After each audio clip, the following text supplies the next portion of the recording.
And thank y'all for tapping into Yocuzpodcast. Y'all know who it is, man. It's Cuz on the 1 and 2. Listen, man, I got a banger for y'all tonight, man. Got a banger for y'all tonight, man. Thank y'all for subscribing to this YouTube channel. I'm going to keep it moving and I'm going to keep it lit just for y'all. The topic for this one today is how to get people to do what you want them to do. Make sure y'all pay attention, man. Thank y'all for tapping into Yocuzpodcast. We lit. Let's go.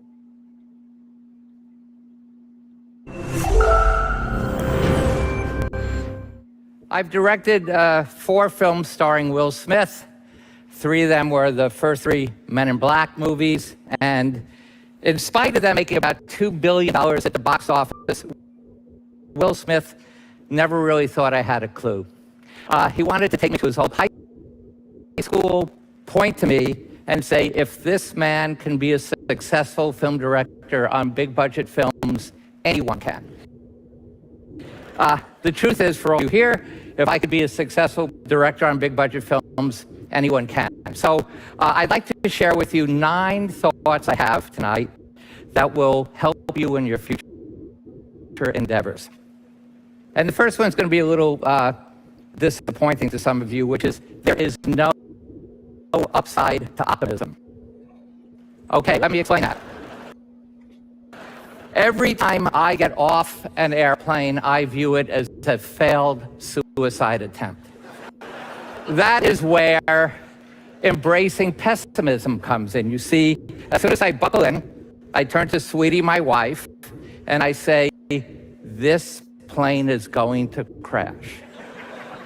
Now I can relax because one of 2 things happen.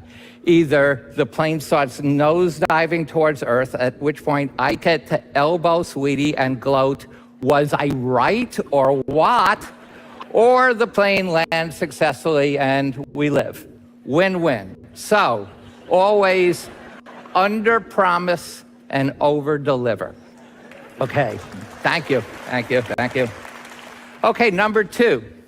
Number 2 is never let anyone know you're working on a comedy. Now, this may be true specifically for film directors, but it's kind of also true for telling a joke. Okay, you never want anyone to be funny. If the wardrobe person thinks it's funny, the costumes are going to be too colorful. If your cinematographer thinks you're working on a comedy, the lighting will be too bright. If the composes for comedy, you're going to have slide whistles and triangles. And worst of all is if the actors think they're working on a comedy. You only want the actors to play the reality of the scene, and you want the audience to find the comedy. Never, ever let your actors be funny. Okay, number 3, be punctual. I was a senior in high school when I asked my overbearing mother if I could attend a concert at Madison Square Garden with my girlfriend. The fact that I was 17 years old and needed parental permission is another story for another TED Talk. Anyway, Sweetie says, sorry, not Sweetie. Oh my God, was that a Freudian thing? I don't think it was. No, it was. Sweetie, I love you so much and you're not my mother. Okay, let's continue. So, in any case, my mother says, you can go as long as you're home by 2 a.m. At 2:20 a.m., Jimi Hendrix and his band of gypsies take the stage. As they are warming up in front of 19,600 people, the following announcement echoes throughout Madison Square Garden. Barry Sonnenfeld, call your mother. Now, I know the only reason I'm being paid is because my father has died. My father has died, and I will spend the rest of my life living as an aging virgin with my mother. Okay. Mom already threatened to commit suicide if I attended sleepaway school. You guys call that college. Okay. So I find a payphone. I call Mom. Who died? I thought you did. You were supposed to be home at 2 and it's 2:20. But Mom, didn't they tell you the concert was still going on? Well, they did, but they couldn't confirm you were there. Okay, so Jimmy, a tad annoyed by the PA announcement, walks off stage, never to return. 8 months later, he was dead, and I blame my mother. So let's talk about punctuality. As far as I'm concerned, being early is being on time. Being on time is actually late, and late gets you paged at Madison Square Garden. Okay, let's go to the next one, which is number 4, which is don't work your way up the ladder. I was a film school student, and I realized I was a pretty good cinematographer, so I decided that's what I would be. When I got out of college, I bought a used 16mm camera so I could call myself a cameraman without feeling like a dilettante. 6 months later, I meet Joel Cohen, 50% of the Coen brothers, at a Christmas party. Joel tells me he and his brother Ethan have written a script called Blood Simple, and they're going to shoot a trailer as if the movie was already made. And they're going to use this trailer to raise money from investing groups to then make their film. So I tell Joel I have a camera. He tells me I'm hired. So I get hired, and a year later, we find ourselves in Austin, Texas, in production. The first day of filming on Blood Simple was the first day that Joel, Ethan, or I had ever been on a movie set. Don't work your way up. Okay. Number 5, this one's going to get back into the Rob Reiner of it all, which is let it be their decision. I was the cinematographer on When Harry Met Sally, and for Rob, and we were shooting a night scene in Lower Manhattan with Billy Crystal, Meg Ryan, Bruno Kirby, and Carrie Fisher. So they came to the set, which was on West Broadway. They rehearsed the scene while reading from the script. Make sure y'all pay attention to what he's saying. You hear me? Don't fly past this. Listen to what he's saying, because he's dropping some very, very important notes, man. For real. Make sure y'all pay attention. Y'all heard it first on Yocuzpodcast. We lit. Let's go. As they walked down West Broadway and then went back into hair and makeup while I lit the scene. I told Rob we were ready. The actors came back now knowing their lines, walking much faster, and they walked 50 feet beyond where I'm lit.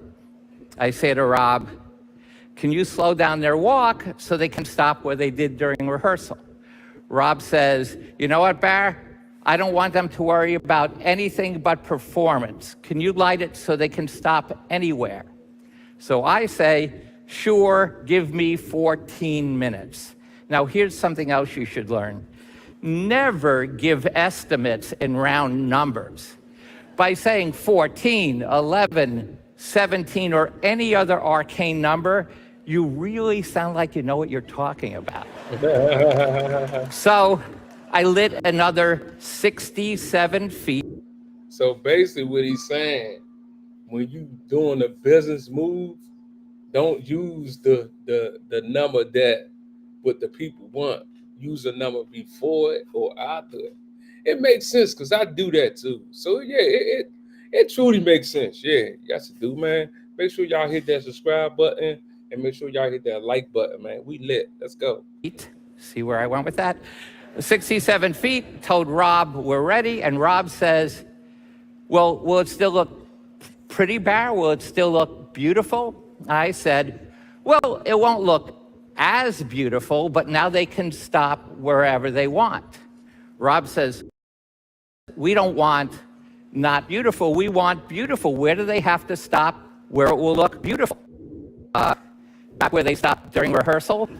Rob calls the actors over, says, guys, stop where you did during rehearsal, slow down your walk.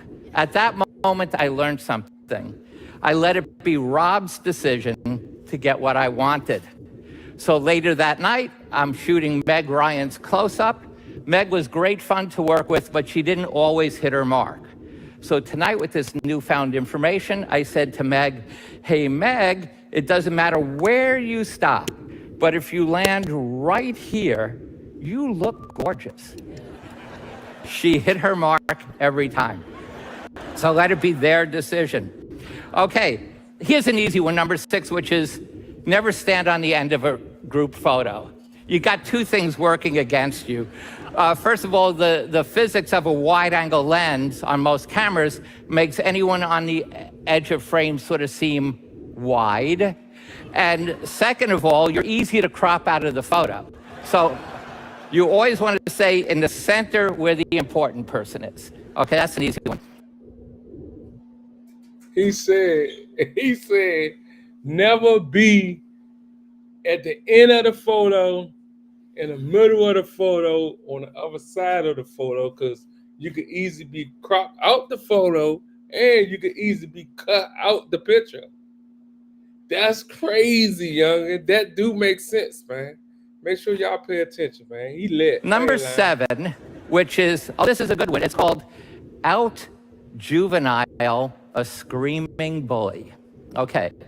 The first movie I directed was produced by the famous Scott Rudin. Scott was a brilliant producer, but a legendary screamer and bully. So this is how I tamed the beast. Okay.